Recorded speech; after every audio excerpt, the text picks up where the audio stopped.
सांगलीमध्ये 17 जानेवारीपासून कल्पद्रुम क्रीडांगणावर सुरू असलेल्या श्री रामकथा व नामसंकीर्तन सोहळा मोठ्या उत्साहात आणि भक्तिमय वातावरणात सुरू आहे. रामकृष्ण हरीच्या गजरात हजारो भाविक भक्तांच्या उपस्थितीत हा सोहळा सुरू आहे. या सोहळ्याच्या निमित्ताने धर्माच्या कार्याबरोबरच सामाजिक कार्यही साधले जावे या उदात्त हेतूने आज श्री रामकथा आणि नामसंकीर्तन सोहळा समितीच्या वतीने रक्तदान शिबिराचे आयोजन करण्यात आले होते. सदर शिबिराचे उद्घाटन श्री रामकथेचे प्रवक्ते परमपूज्य समाधान महाराज शर्मा यांच्या हस्ते करण्यात आले.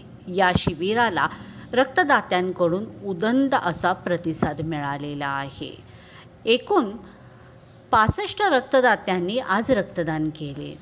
श्री सिद्धिविनायक गणपती कॅन्सर हॉस्पिटलने रक्तसंकलन केले. रक्तदात्यांना मान्यवरांच्या हस्ते प्रमाणपत्राचे वितरण करण्यात आल्याची माहिती सोहळा समितीचे कार्याध्यक्ष मनोहर भाई सारडा यांनी दिलेली आहे.